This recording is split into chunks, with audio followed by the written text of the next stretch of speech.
Good morning, students. Students, today I want to discuss a new topic, and the topic is tRNA. Students, I want to tell you that the structure of the tRNA and its study is very important while we are going to study about the concept of translation, because tRNA is the molecule or is the structure, okay, which behaves like an adapter molecule and helps in the decoding of the sequences of the mRNA and helps in the binding of different amino acids to form a polypeptide. So I want to tell you that what is the structure of tRNA molecule and how it works. Students, the presence of an adapter molecule which could read the code and would bind to a specific amino acid during translation was proposed by Francis Crick in 1961. Okay, students, I want to tell you that RNA acts as a adapter molecule. Now, what is the function of adapter molecule?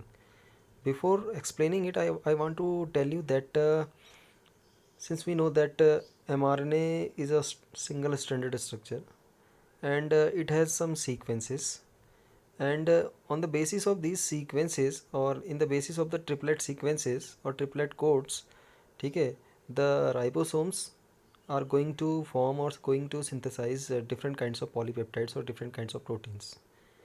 But I want to tell you one thing, that key in ribosomes as well as the rRNA which are located in the ribosomes, they haven't any capability to recognize the sequence. इनके पास ये capability है ही नहीं कि वो sequences को पढ़ सकें, समझ सकें. तो यानी कि इन mRNA में जो ट्रिपलेट की फॉर्म में जो सीक्वेंसेस हैं या जो कोड्स हैं, इनको डिकोड करने के लिए, इनको रीड करने के लिए किसी न किसी एक अडेप्टर मॉलिक्यूल की रिक्वायरमेंट होगी. तो यहाँ पे ये अडेप्टर मॉलिक्यूल जो है इसकी तरह काम करता है आपका tRNA. And initially it was discussed by Francis Crick in 1961. उन्होंने ही सबसे पहले बताया था कि ट्रांसलेशन की प्रोसेस में mRNA के कोड्स को डिकोड करके और उनके अकॉर्डिंग एमिनो एसिड्स को आपस में बाइंड करने का काम, बाइंड करने में जो हेल्प करता है वो होता है आपका tRNA. यानी it was initially explained by और discovered by Francis Crick in 1961 that specific amino acid can bind with the help of only tRNA. ठीक है. So one more thing I want to tell you that tRNA जो molecule है इसकी discovery काफ़ी पहले हो चुकी थी. ठीक है. tRNA was known before the genetic code. कहने का मतलब ये है कि जेनेटिक कोड का कॉन्सेप्ट आने से पहले ही हम tRNA को डिस्कवर कर चुके थे. ठीक है. And it was called then sRNA या सॉल्युबल RNA के नाम से इसे जाना जाता था. बट इसका रोल क्या है एक्चुअल में, ये रोल बाद में 1961 के बाद समझ में आया. ठीक है. But later on its role was also discovered as an adapter molecule. Now I want to discuss the structure of tRNA. The tRNA has a secondary structure and a tertiary structure, or we can say that 3D structure. ठीक है. If you will observe a secondary structure of the tRNA, तो you will find out that it looks like a clover leaf, यानी लौंग के फूल की तरह इसका structure नज़र आता है. ठीक है. कब? जब ये इसका सेकेंडरी स्ट्रक्चर हम स्टडी करें. While its three-dimensional structure depicts its an inverted L-shaped structure और L-shaped molecule. अगर इसी का अगर हम 3D स्ट्रक्चर देखें, 3 डायमेंशनल स्ट्रक्चर देखें, तो इट अपीयर्स और it depicts as an inverted L-shaped structure. तो ये उल्टे L के आकार का, इंग्लिश का जो अल्फ़ाबेट है कैपिटल L, अगर उसे हम इन्वर्टेड कर दें तो उस शेप का ही हमें नज़र आता है.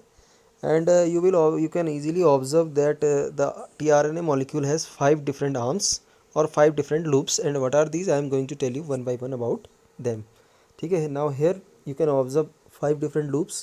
ठीक है. And what are their specific function I will tell you that. ठीक है. Now here you are observing 2 different tRNA molecules. ठीक है. तो what are its 5 different loops and 5 different arms I am going to tell you one by one. पहली जो इसकी arm है, this is called anticodon loop. Now what is it? I want to highlight it. You can easily observe here. I will highlight it and I will show you that what is it. So this one loop is called as anticodon loop. This one arm. ठीक है. It has base complementary to code. मतलब अगर आप इसमें देखेंगे तो एंटीकोडन loop को अगर आप देखेंगे तो you are observing here it has some sequences और सम बेसिस. ये देख रहे हैं आप UCA और A यहाँ पे लिखा हुआ है. तो UCA इसके पास कुछ स्पेसिफिक सीक्वेंसेस हैं जो हमेशा क्या होते हैं, इफ़ यू विल ऑब्जर्व, अगर आप देखेंगे तो ये कॉम्प्लीमेंट्री होते हैं mRNA के कोड्स के। देखिए AGU are the codon of mRNA, 5 prime 3 prime आप देख रहे हैं, ये mRNA के कोड है नीचे जो आप देख रहे हैं। और आप एंटी कोडॉन लूप में देखेंगे तो UCA आप देख रहे हैं, तो UCA जो है आपके कॉम्प्लीमेंट्री कोड हैं किसके, mRNA के कोड्स के, ठीक है। tRNA are specific for specific amino acid. अब आप एक बात को हमेशा ध्यान में देंगे कि हर एक अमीनो एसिड के लिए एक स्पेसिफिक mRNA है। नहीं, there are how many codons, 61 codons, ठीक है। तो 61 कोडॉन्स के कितने टोटल कितने tRNA होने चाहिए, 61 tRNA होने चाहिए। और आपको मैं बताऊं, जो बाकी के 3 आपके जो स्टॉप कोडॉन्स होते हैं, UGA और UAG, इनके लिए कोई भी tRNA नहीं होता है, इनको आइडेंटिफाई करने के लिए कोई भी tRNA नहीं होता है। तो कहने का मतलब ये है कि हर एक स्पेसिफिक सीक्वेंस के लिए या हर एक स्पेसिफिक अमीनो एसिड के लिए एक स्पेसिफिक क्या होता है, tRNA होता है। जैसे आप यहाँ देख रहे हैं तो AGU जो सीक्वेंस है, AGU का जो सीक्वेंस है, इसका जो एंटीकोडॉन है वो UCA है, और ये आप देख रहे हैं किसको बाइंड कर रहा है, सेराइन नाम की अमीनो एसिड को बाइंड कर रहा है, ठीक है ना। ये तो बात थी आपके पहले वाले एंड की। Now I am going to speak about the second loop और second end arm, amino acid acceptor end. तो यहाँ पे आप देख रहे हैं अमीनो एसिड एक्सेप्टर एंड कौन सा वाला है, आप you can easily observe here, ठीक है।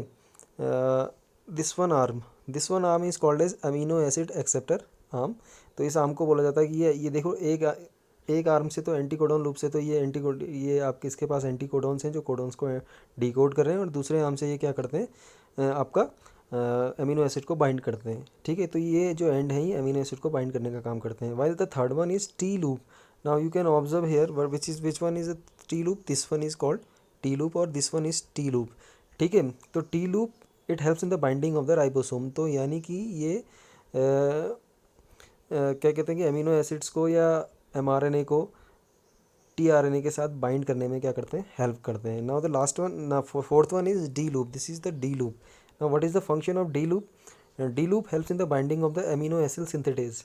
अच्छा, व्हाट इज़ द, अब आपके दिमाग में क्वेश्चन आ रहा होगा कि यार what is the amino acid synthetase. तो मैं आपको बताऊं कि अमीनो एसिड सिंथेटेज एक एंजाइम की है जो काम में आता है कब, जो ये आपका जब ट्रांसलेशन की प्रोसेस होती है, तो ट्रांसलेशन की प्रोसेस में रिक्वायर्ड होता है, ठीक है। तो later on when we will discuss about translation, तो मैं ज़्यादा डिटेल में इसका रोल आपको बताऊंगा, ठीक है। तो अमीनो एसिड सिंथेटेज को बाइंड करने में हेल्प करता है। वहीं एक आप देख रहे हैं छोटा सा एक आप यहाँ पे देख रहे हैं, this is called variable and.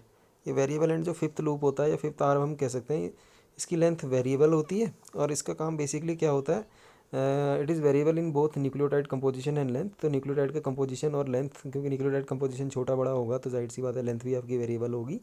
तो इसका जो मेन फंक्शन होता है ये स्टेबिलिटी को प्रोवाइड करता है, और साथ में ये जो अमीनो एसिड सिंथेटेज है इसको भी, यानी कि डिफरेंट डिफरेंट टाइप के अमीनो एसिड सिंथेटेज होते हैं, तो इनको आइडेंटिफाई करने में भी ये हेल्प करता है। So there are 5 different types of arms, anticodon loop, amino acid acceptor and T loop, D loop and variable loop or variable arm.